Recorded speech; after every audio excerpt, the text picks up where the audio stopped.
Have you ever knelt to pray and felt nothing? Not peace, not light, not even resistance. Only an emptiness, quiet and heavy, as if your words were swallowed by an invisible desert. You try to lift your heart to God, but it feels like lifting a stone. The words that once burned with love now fall lifeless from your lips. You begin to wonder, has He withdrawn from me? Saint Teresa of Jesus knew that silence well. The silence that follows you even inside the chapel, that echoes louder than your own voice, that seems to mock your longing for God. There were years when she could not pray at all, when her mind wandered like a restless bird and her heart felt dry as dust. She confessed, for more than 18 years, I could not meditate without distraction. I thought myself lost. And yet, that very desert became the place where she met the living God. Teresa discovered that what we call spiritual dryness is not the absence of God. It is His mysterious presence in another form. When He hides, He is not far. He is purifying the heart from illusions, detaching it from the need to feel in order to believe. He is teaching the soul to love without reward, to stay when there is no sweetness, to trust when there is no sign. In our time, when everything demands sensation, visible results, constant emotion, proof that something is working, silence and dryness can feel like failure. But Teresa learned to see them as sacred invitations. She wrote that the soul in dryness is like a seed buried under the earth. It sees only darkness, but hidden within that darkness, life is preparing to bloom. So if you have felt lately that your prayer has become empty, if you close your eyes and see only night, if the rosary feels heavy in your hands and your thoughts scatter like dust in the wind, this message is for you. Because Street Teresa left us 3 unmistakable signs that the soul is not dying in dryness, it is being reborn. 3 secret marks by which you can recognize that your prayer is not failing, but being transformed. And along with those signs, she revealed the path to walk through that desert and reach the garden beyond. The garden of living water that waits in the center of your soul. As we begin this journey, breathe deeply. Let the noise of the world fall away. Imagine Teresa in her cell at the convent of the Incarnation, a small candle flickering, a crucifix before her, and her eyes, weary yet luminous, fixed on a silence that was not empty but full of invisible presence. That is where we are going. Into the silence that saves. Into the desert that blooms. Into the mystery that Street Teresa called the work of God within the soul. Now let us take the first step. There is a moment in every sincere soul's journey when prayer stops being a fountain of consolation and becomes a barren well. You kneel, you whisper the same words that once moved you to tears, and they sound hollow, as if they no longer belong to you. Your heart feels cold, your thoughts scatter, and even the presence of God seems to fade into distance. This, Saint Teresa said, is the first sign that your soul is entering what she called the night of purification. It begins with a silence that feels empty. But in truth, it is the silence in which God begins to speak. In her own writings, Teresa confessed that she used to force herself to feel devotion, to stir her emotions, to make the silence go away. She wanted to return to the sweetness she had once known, to the warmth that made prayer easy. But the more she tried, the more restless she became. Until one day, she realized something profound. The dryness was not punishment. It was invitation. An invitation to let go of the need to control her experience of God. My soul learned, she wrote, that prayer is not in thinking much but in loving much. And love, she discovered, is sometimes silent. When you no longer feel God, He may be drawing you beyond feelings, into a deeper intimacy that does not depend on emotion but on faith. It is as if He hides behind the veil of silence, waiting to see whether you will still seek Him when there is no light, whether your love is true or only borrowed from pleasure. Imagine Teresa in the chapel of Saint Joseph, her mind exhausted, her body sick, her spirit empty. She kneels, not because she feels close to God, but because she refuses to abandon Him. For years she prayed without consolation, sometimes weeping from the dryness of her soul. Yet she never left the place of silence. And one day, without warning, the silence began to glow from within. She realized that the silence itself was filled with presence. That the stillness was not the absence of God but the form of His nearness. It is like the dawn before sunrise. There is no light yet, but the air already carries its promise. Teresa compared the silent soul to a child learning to walk. At first the mother holds the child's hand firmly, guiding each step. But one day she lets go, not out of neglect, but to help the child grow stronger. When you feel that God has let go of your hand, He is still near, watching, loving, guiding invisibly. His silence is not rejection. It is trust. That is the first sign of spiritual dryness. When prayer feels lifeless, but something in you refuses to give up. When you stay in the silence even though it seems fruitless, that quiet perseverance is the hidden proof that grace is still at work. It is the silent seed of faith beginning to germinate beneath the soil. Saint Teresa warned her nuns not to flee from this silence. If you abandon prayer because it seems useless, she said, you lose the treasure when it is nearest to being found. The treasure is not in feeling, but in fidelity. For every moment you remain in that dry silence, something unseen in your soul is being transformed. So if your prayer has grown silent, do not be afraid. Stay where you are. Stay in the desert. Because that is the very place where God begins to write His word upon your heart. Not in sound, but in silence. That silence which feels empty is not empty at all. It is the breath of God, hovering over the still waters of your soul, preparing to create something new.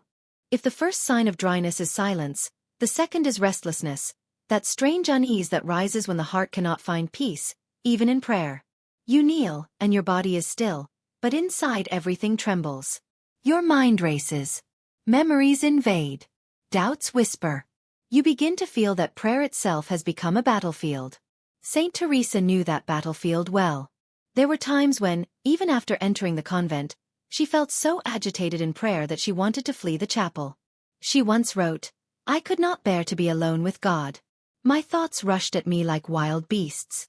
But later, she would call those restless moments the holy struggle, the second sign that God is working secretly within the soul. Why? Because restlessness in prayer is not always rebellion. Often, it is the soul's reaction to purification. When the spirit begins to separate what is divine from what is human, what is eternal from what is fleeting, the heart resists. It doesn't understand why the sweetness is gone. It feels like something precious is being taken away, when in truth, something deeper is being born. Teresa compared this restlessness to fire purifying gold. The flame burns away what cannot remain. The metal resists, it sizzles, it changes form. But what emerges from that fire is something pure, something that can reflect light. In the same way, when you feel restless in prayer, when distractions seem endless, when your emotions swing between hope and despair, know that the gold of your soul is being refined. She said, when God begins to purify a soul, He does not always give it peace. He gives it truth. And truth unsettles. It reveals the parts of us that were praying only for comfort, only for the sweetness of feeling loved. It exposes our hidden dependence on emotion, our subtle pride, our desire to feel holy rather than to be humble. That is why, when the heart becomes restless, Teresa urged her sisters not to suppress the turmoil, but to bring it honestly before God. She would say, "Tell Him everything. Speak to Him as to a friend who knows your confusion." For her, prayer was never about pretending to be serene. It was about learning to be sincere. There's a story from her early years in the convent. One day, overwhelmed by interior turmoil, Teresa threw herself on the ground and cried out, "Lord, I am tired of myself." And she wrote later, "That was the first true prayer I ever made." Because in that moment of honesty, the restlessness began to transform. She discovered that when you dare to expose your chaos to God, when you stop performing prayer and start living it, the storm begins to calm. Not because the circumstances change, but because you are no longer fighting alone. So when you find yourself distracted, irritated, or spiritually tired, don't mistake it for failure. The restless heart is not the enemy of prayer. It is the sign that prayer has reached the depths where real transformation begins. It means your prayer has ceased to be a ritual and has become a dialogue. Sometimes loud, sometimes confused, but real. It means God is stirring the depths that were long asleep, awakening the layers of the soul that must be healed before they can love freely. Teresa said, "Do not fear the turmoil within you. When a storm shakes the sea, the pearl is being formed in secret." That pearl, quiet faith born out of restlessness, is one of the rarest treasures of the spiritual life. If you are in that place now, when you feel like your heart is tired and your prayer feels chaotic, remember this. It is not the sign that God has left you. It is the sign that He is near, transforming you beneath the surface. Stay faithful. Let the restlessness do its work. Because every storm that shakes your soul today is polishing a pearl that will one day shine before God's light. There comes a moment, even after the silence and the restlessness, when something deeper disappears, the sweetness of prayer itself. You may still pray faithfully, say your rosary, attend Mass, meditate on holy words. Yet nothing touches you. The very things that once set your heart on fire now feel distant, mechanical, almost lifeless. You wonder if perhaps you've lost your love for God. Saint Teresa knew this moment intimately. She wrote that during the early years of her conversion, she used to rely heavily on feelings. Tears, tenderness, a sense of divine nearness. She believed those emotions were proof that she was close to God. But when they vanished, she fell into despair. I thought I had offended him, she confessed. I searched my conscience and found no grave sin, yet I felt nothing of his presence. I was as cold as marble. And then she understood. That loss of sweetness was not rejection. It was the third sign that the soul was entering the deeper stages of prayer. The transition from loving God for his gifts to loving him for himself alone. The absence of sweetness is painful because it strips us of spiritual dependence. We begin to see how much of our devotion was built on how prayer made us feel. When those feelings vanish, the soul stands naked before God. Poor, small, unable to boast. Teresa wrote that this nakedness is precisely what allows divine love to enter freely, without obstacles. When the soul can no longer find sweetness, she said, then true love begins. For love is proven in dryness, not in delight. Imagine her, late at night, in her cell. The candle burns low. The air is still. She kneels with hands folded, but her heart feels like stone.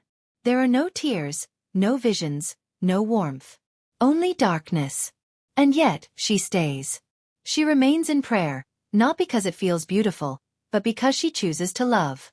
That choice, to love God without reward, is the highest form of prayer. It is the kind of love Christ showed on the cross, when everything in his humanity screamed for relief, yet he remained faithful to the Father's will. Teresa called this the prayer of pure faith.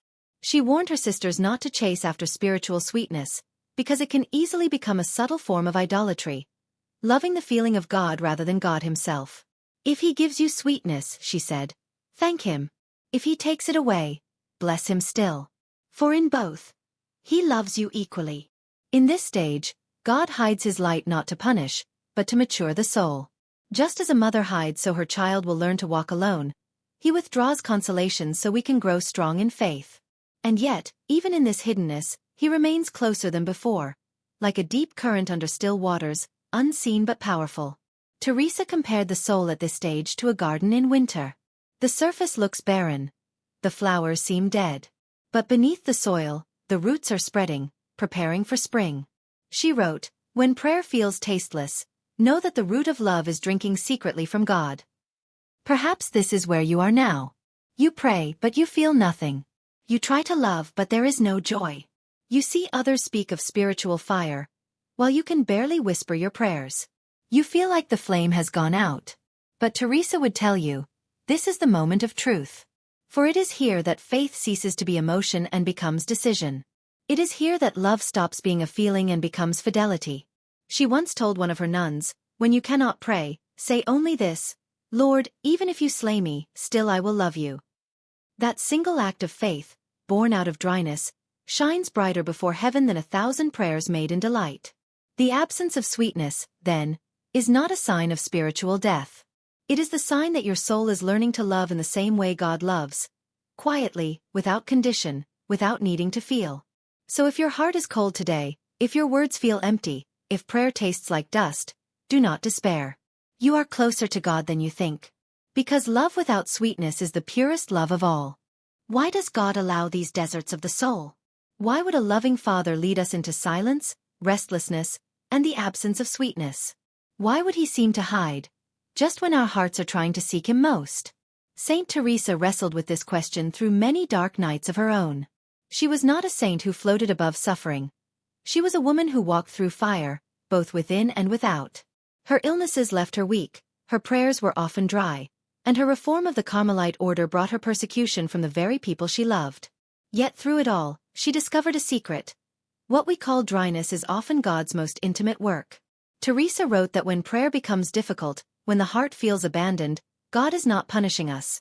He is teaching us to love in a purer way.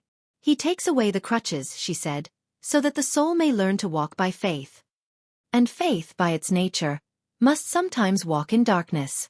The purpose of spiritual dryness is not to destroy devotion, but to purify it.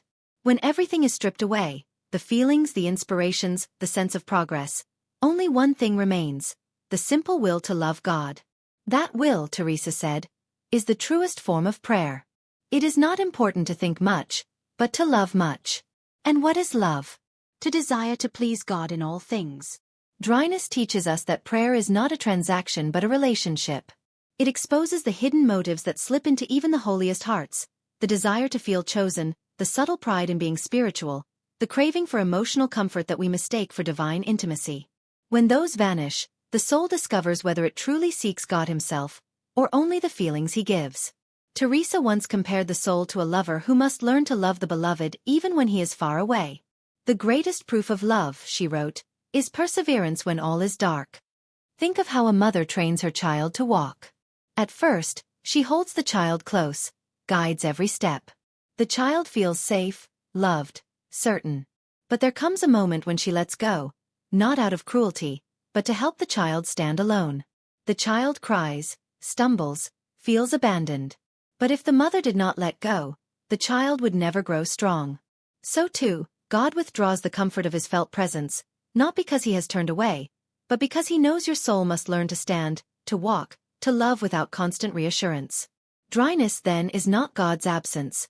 It is His training ground. It's where love becomes mature.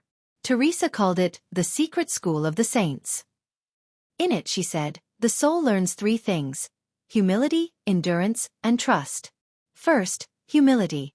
Because dryness reminds us that we cannot produce grace by effort. We learn that prayer is not a skill to master but a gift to receive. Second, endurance. Because the soul must stay faithful even when prayer feels barren. And that endurance strengthens love more than 1,000 consolations ever could. And third, trust. Because when every feeling fades, and yet we still say, "Thy will be done," we are finally resting not on what we sense, but on who He is. Teresa often said that God hides Himself not to punish, but to reveal the depth of our desire. If He never withdrew, she wrote, how would we know whether we truly long for Him? Imagine your soul as a garden. When the gardener waters it daily, the flowers bloom easily. But when the rain stops, the roots must dig deeper to find the hidden springs beneath the earth. Dryness is that drought. Painful, yes, but it drives the soul downward, to the living water that does not depend on passing rain. And that is the hidden purpose of spiritual dryness: to lead you beyond surface devotion, into the depths where the living water flows, the water that Jesus spoke of when He said, "Whoever drinks of this water shall never thirst again." When Teresa reached this understanding, her prayer changed forever. She stopped asking God to bring back the sweetness and began asking only for strength to remain faithful. "If I am in dryness," she wrote, "then let me be dry with you, Lord. If I cannot feel you, let me still serve you. If I cannot love you with delight, let me love you with endurance." That is the prayer of the mature soul. And it is in that very place, the dark, quiet, hidden place where everything seems lost, that the true transformation begins. Because only in the absence of light does the smallest flame reveal its strength. If dryness is the desert, then Street Teresa also gave us the map. She did not leave her sisters, or us, lost in silence and confusion. Out of her own years of interior struggle, she discovered 3 remedies that always bring the soul back to life. They do not end the dryness overnight, but they turn it into holy ground. The first remedy, she said, is persevering prayer. Never give up prayer, Teresa wrote, no matter what state your soul is in. For if you stop drawing water, the well will dry completely. She meant that consistency itself becomes the channel of grace. Even when you cannot concentrate, even when every word feels forced, the very act of showing up before God is an act of love. Teresa knew this by experience. There were times when she forced herself to remain in prayer for the full hour, fighting distraction after distraction. "I often looked at the clock," she confessed. "But even in that weariness, I felt God honored my effort more than my words." Persevering prayer trains the heart to be faithful rather than emotional. It teaches us to stay not because it feels good, but because He is worthy. So she advised her nuns to pray simply. Speak to Christ as to a friend. Tell Him you are tired. Tell Him you feel nothing. Tell Him you still choose to love. That sincerity, she said, is more precious to Him than eloquence. When the heart continues to knock on heaven's door, even when heaven seems closed, that persistence opens invisible gates. The second remedy is detachment. Teresa used that word not to mean indifference, but freedom. She taught that one of the greatest causes of dryness is the hidden attachment to how we want prayer to feel. We want warmth, peace, clarity. But when God leads us through dryness, those attachments become chains. Let us desire only what He desires, she said. When we are attached to nothing, we possess everything. Detachment means surrendering even your spiritual expectations. Letting go of the need to measure progress, to control experiences, to compare yourself to others. When you release those inner demands, your heart becomes light again, like a bird freed from its cage. Teresa often told her sisters, "If you feel nothing in prayer, thank God. For now you are loving without self-interest." That is the freedom of pure love, loving for God's sake alone. And the third remedy, the most tender of all, is friendship with Christ. For Teresa, Jesus was not an abstract idea, nor a distant ruler to be feared. He was a living friend who walked beside her, who understood her weakness, who never tired of her smallness. "When I began to speak to him as to a true friend," she wrote, "my prayer became alive again."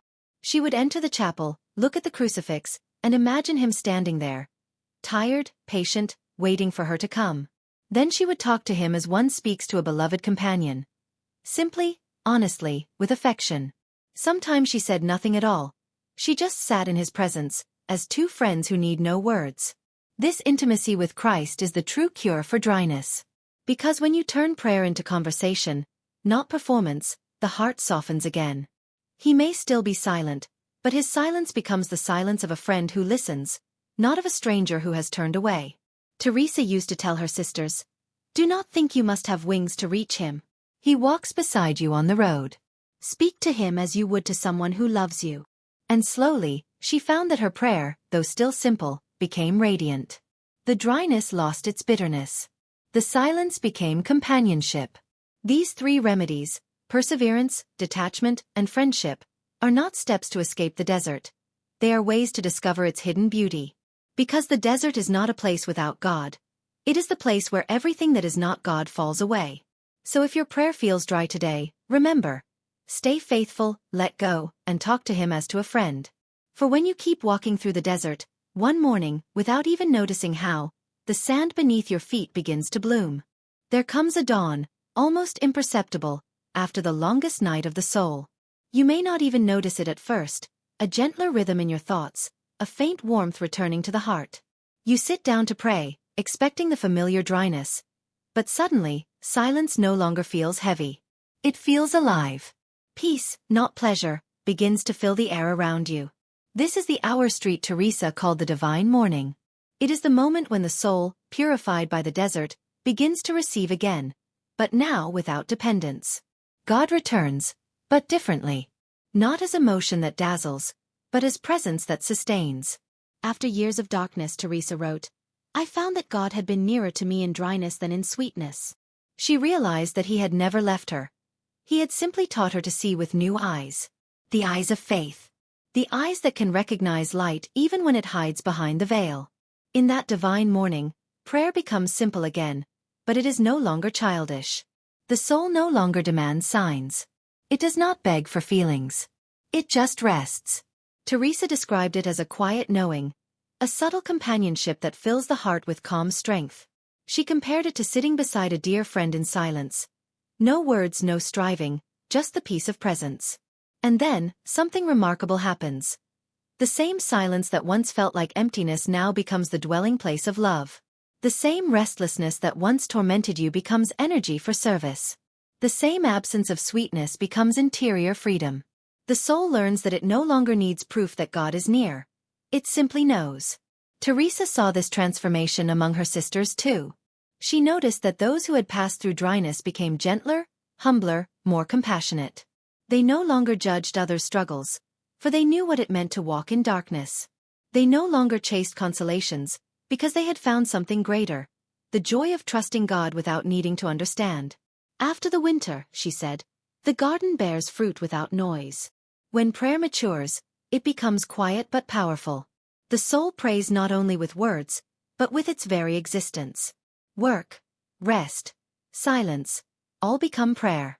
Even suffering becomes a form of praise. Teresa's own transformation was visible. Those who met her in her later years described an unshakable serenity in her eyes. Even in exhaustion, even in persecution, she radiated interior light. Her secret was simple. She no longer feared dryness, because she had learned that God hides within it. If you have walked through the desert and remained faithful, that same light will begin to dawn in you. It may not come with visions or voices. It will come as quiet strength, as tenderness toward others, as a newfound patience, as gratitude for the smallest things. This is the fruit of dryness, maturity of love. For now you love without reward. You serve without demand. You pray without needing proof. And that is the freedom of the saints. Saint Teresa wrote near the end of her life, "After much wandering, I found that the door to heaven is within the soul itself. We travel far only to return home." The night of dryness was not meant to destroy you. It was meant to lead you back to that hidden door. And now that you have crossed through it, you understand. God was never silent. He was speaking through the silence. When the night turns into light, the soul no longer asks why the darkness was necessary. It only whispers, with tears of recognition, "Thank you." For the silence taught you faith. The restlessness taught you humility. The absence of sweetness taught you pure love. And all three together became the dawn. At the end of her long journey, when her body was fragile and her heart utterly surrendered, Saint Teresa looked back upon the years of dryness, the battles, the doubts, and the long silences, and she saw a perfect pattern. What once seemed like abandonment had been the very thread of divine mercy weaving her soul into union with God. She wrote in her final years, "The soul is like a castle made of a single diamond, clear and brilliant, and within it dwells the King of Glory. But to reach that center, the soul must walk through many rooms, some bright, others dark. Dryness," she realized, "is one of those dark rooms, and yet it is the doorway to the heart of the castle." In your own spiritual life, you will walk through these same halls. Some days the windows of your soul will be filled with light, and prayer will feel effortless. Other days, the corridors will echo with silence and uncertainty. But now you know. Neither is a mistake. Both are part of the same divine architecture. The light and the darkness serve one purpose, to lead you inward, to the chamber where God waits quietly for you. Perhaps you are standing there now, somewhere between light and shadow, unsure whether your prayer is real or wasted. Teresa would say to you, do not leave the castle. Do not stop knocking at the door. For even when you hear nothing, even when your heart feels dry, your very desire to pray is already prayer. The longing itself is grace. She once wrote to one of her spiritual daughters, "God walks among the pots and pans." By this she meant that his presence is not confined to ecstasy or sweetness. It fills the most ordinary tasks, the smallest acts of love, the quiet perseverance that keeps you praying when no one sees. He is closer than your breath, nearer than your thoughts, hidden in the rhythm of your daily life. Teresa discovered that the more she accepted dryness, the more she found God in unexpected places. In work, in suffering, in laughter shared with her sisters, even in the weariness of travel. He is everywhere, she said, but we must open the eyes of the soul to see him. And that is the true meaning of the inner castle. It is not somewhere far away. It is your own soul, illuminated from within by his invisible light. Every time you pray in dryness, you are walking deeper into that mystery. Every time you choose to love without feeling, a new room opens before you. And one day, without realizing how, you will find yourself standing at the center, in the quiet radiance where there is no more silence, no more restlessness, no more longing, because you have reached the one you were longing for. So if this message has touched something within you, if you have recognized your own desert in the words of Saint Teresa, remember that your dryness is not failure. It is a sacred invitation to go deeper, to love more purely, to see with the eyes of faith. And if you wish to keep walking this path, if you long to understand more of the wisdom that flows from the saints, the mystics, and the hidden teachers of the soul, then I invite you to stay with us here, in Light of the Inner Castle. Subscribe so that each new reflection may find you when you need it most, not as noise, but as quiet light in your journey. Share this message with those who are wandering through their own deserts, so that they may know they are not alone. Because the world needs souls who have walked through darkness and discovered that God was waiting there all along. It needs hearts like yours, hearts that have learned to see light within the silence. May the peace of Christ dwell within your inner castle, and may his love guide you through every dry and hidden place until your soul shines like the diamond Teresa saw in her final vision. Clear, radiant, and full of the eternal light of God. Amen.